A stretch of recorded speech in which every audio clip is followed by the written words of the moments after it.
Well, thank you for any special greetings to you all. As the old song says, on the 8th day of New Year's, my true love gave to me. Well, okay, there is no 12 days of New Year's song, so just pretend there is. Either way, welcome to day 8 of your 12-day makeover. And today, give yourself the gift of transformation. Who would you like to be? What do you imagine, think, tell yourself, see, feel for your life? Whatever it is, could be yours. Nothing you can't be that isn't what you're meant to be. It's easy. Friends, today is the day to examine what you carry that you cannot let go of. What do you take personally? How else can you take it? Is there anyone you still need to forgive? Other than yourself, of course. Are you judging yourself too harshly? It's a lot to think about, but it is makeover time. Now, before we begin, let's send out some healing energy to our great friend and supporter, Hillary. May the source of strength that bless the ones before us help us find the courage to make our lives a blessing. Bless those that need a healing with the renewal of body, the renewal of spirit. She is a true whirling dervish, one of the most loving and beautiful people, and the world needs her up and about. And as more years ago than I would like to remember, Melanie sang about the world needing beautiful people. Beautiful people never have to be alone because there'll always be someone with the same button on as you. Include them in everything you do. They may be sitting right next to you. Get well, my dear. Now this week, we're about to move even further into that strange dermatological disorder section of the Bible, as we have the second half of last week's Parsha, and the first part of it is about lepers, and the second is about genital emissions. It seems more like a biblical medical treatise, as it talks about one who is in her menstrual impurity and one who is an emission for a male and for a female and for a man who will lie with a woman who is impure. Now, when you look at some of the books that made it into Scripture and some that did not, you just have to wonder. This week, part 2, Metzorah, leper. Leviticus 13:1.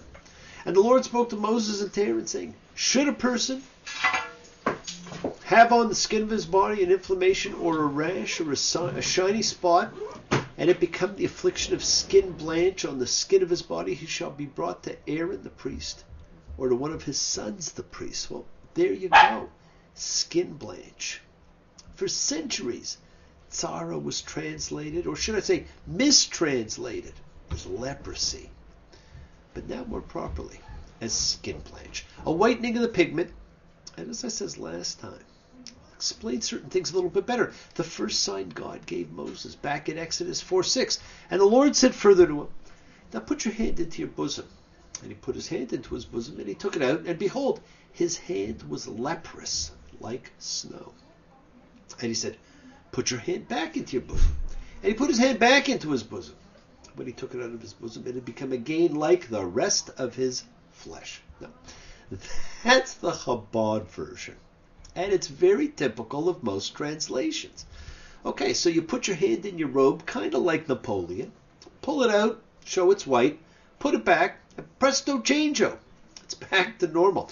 I guess Moses was one of the first great prestidigitators, the David Copperfield of his time. And friends, Miriam's punishment in Numbers 12:10 was the same.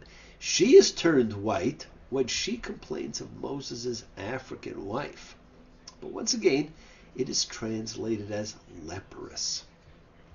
All of the older English translations represent the Hebrew tzarat as leprosy. But modern scholars are virtually unanimous in rejecting this. In fact, from a historical perspective, there's negligible evidence that leprosy was present in the Near East before the Hellenistic period. In most biblical occurrences, tzarat is associated with a ghastly white loss of pigmentation, and therefore the term skin blanch is much more appropriate.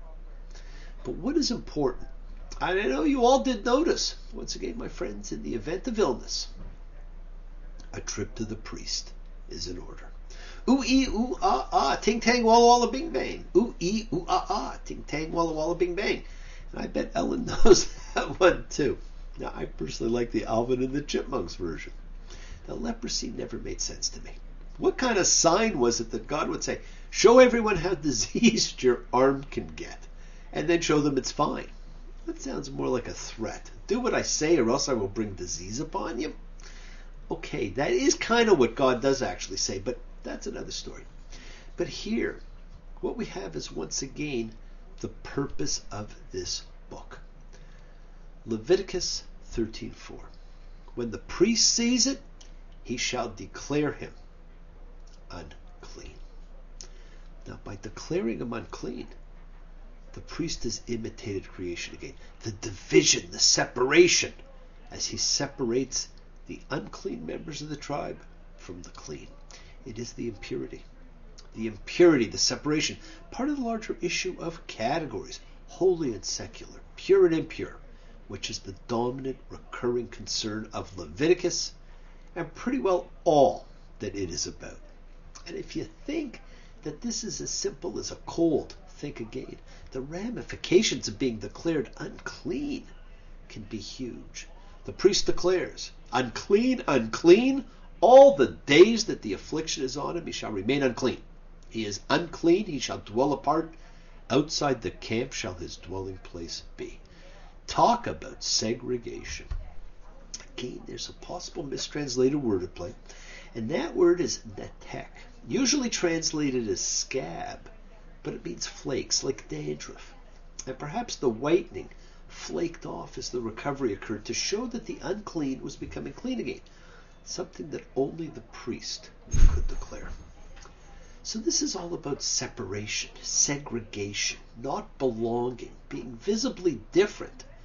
It's about discrimination based on appearance, whether due to illness or just being different. This is still a part of our fabric. But we can still learn from this to be sensitive to the added distress, embarrassment, and vulnerability that are felt by those who suffer from illnesses that affect their appearance. Very important lesson.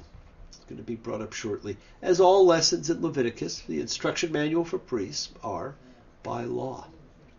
And it's about not putting things in the way of the blind. And man, is that important. This is not just about physical blindness. Some days it seems most of humanity, and I use that term carefully, are pretty blind to each other, to every living thing we share this planet with, to our great home and its cosmic place. And we can go that extra step to bring back those who are excluded. Leviticus 14:2. This shall be the instruction for the leper in the day of his purification. Really? Instruction, of course, means law. A law? They take him to the priest for the priest to see. And notice it says, in the day of his purification.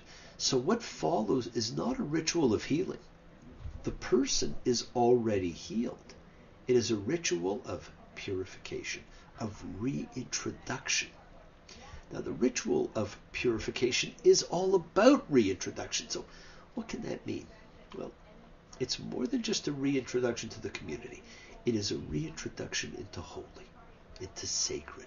When we purify ourselves in our move towards ritual and observance, are we not going through steps to reintroduce ourselves to states of holiness? By candles, by washing, by all our observances, we are reintroducing sacred into our lives. We just don't realize it. And we rarely teach that that is what we are doing. But explaining why, instead of just saying do, allows each person to embrace ritual in the way it was meant. It brings back kavanah, intention. See, today, our impure are quite often the infirm. And so this is all about bringing people who are infirm back into the community, into our community. And today there are synagogues that have installed ramps to the bima for handicapped people, even balloons for the deaf so they can experience the vibrating sound of the shofar on Rosh Hashanah. As we were once responsible to return and include those who were impure to the congregation, so we may learn to include those we exclude as well. It is inspirational that we can derive this essential principle from a parsha in the Torah that seems so remote to readers in this age. Well, what does it feel like to be an outcast? Many of you know. Some of you cannot imagine. The world has been a world of barrier, of differences, of exclusivity, not inclusivity. What can we each do to change it? The individual changes are what changes the world. How can you be an agent of change?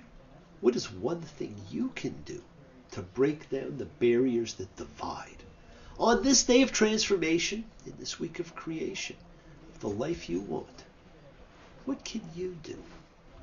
And all the cleansing and purification takes place in a particular fashion. Forget about the sacrifices we have not seen one since Second Temple times.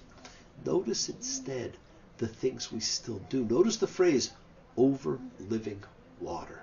Mayim Chayim. Almost all these rituals is over living water. And that is why mikvahs are so important. They are the cleansing apparatus of living water, a return to the primordial condition of our beginning. The separation of the water from above and the water below. Now let's talk about Passover. This is one of the rituals done. Now I'm not talking about the blood on the doorpost or the burnt guilt or sin offerings. And that reminds me, a friend once asked about my wife's cooking. And I said she'd mastered the art of the burnt offering. All kidding aside, she's actually an amazing cook, but we wash our hands several times that night in an act of cleansing and recreating the moment of creation when we are free to choose how we want to live our lives. Now, we live in a world in which Rosh Hashanah and Yom Kippur have superseded Passover as the holiest day of the year. The transition from one to the other is fascinating, but to ancient man, this was the holy day. Rosh Hashanah was an unnamed holiday, simply the first day of the 7th month. And the 10th day of that month was the Day of Atonement, which was available through the priest pretty well actually any time you needed it. Its significance is different. I will address it at its time. But this festival of unleavened bread was the bee's knees. It spoke of the ultimate power of God, who used this episode to make himself known. It promised man freedom. Freedom from fear that keeps him in chains. Fear is so pervasive in our lives. It robs people of independence, of love, of joy, of anticipation, of mobility, of time. This is the annual opportunity to free ourselves of any fears we have and to celebrate rebirth. It is the beginning of the year. You can move forward free of any self-imposed constraint and celebrate the beginning of life. And friends, while it is no longer the holiest day of the year, it is actually still the most observed. Surveys and studies have shown that if people were to maintain only one tradition from Judaism in their lives, it is the Seder. It's a family affair that brings education, example, celebration together. Yesterday, Exodus may seem so far away, but we believe that we were there that day. Well, we believe in a day. Now, the Seder you observe is actually from Second Temple times. And while it's a great tradition, try one year to observe it as it is written. To do so, you will not need the book you usually read. The name was not Passover, but the Festival of Unleavened Bread, because that is the food of the priest, the food of holiness. Pesach meant the halting, because God halted when he saw the sign of the blood on the doorposts. 4 questions were only 3, and everything you need is contained within the food you eat and the plate you have it on. The world is sacred, so is everything in it. Express your gratitude, light a candle, make a wish. Celebrate your life and the lives of those you love. Share your feelings with them. Live free, be free, honor your freedom, be well, be happy, be blessed. Share and honor the light, and all who live in the light continue to shine. Continue to send everybody you know goodwill and love. Pray for peace and freedom for everyone, and end to terror and hatred. Remember, friends, we are a community. We learn together, we celebrate each other, we love each other. We share this ride together, men and women equally.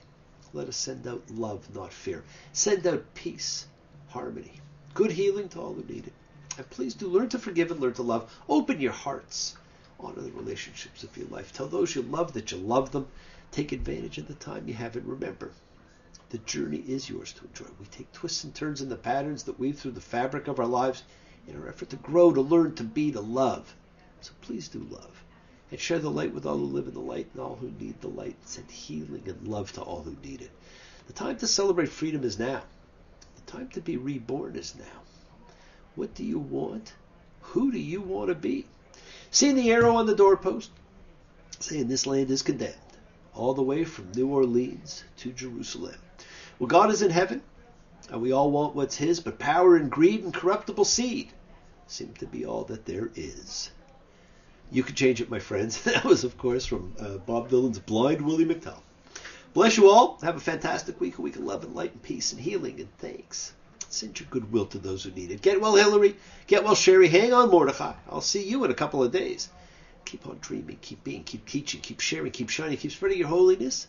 And thank you all for joining me. And if I do not see you next week, have a fantastic Festival of Freedom. But hopefully I will see you next week, and we will go through our very own Seder. You take care. Thanks. Bye.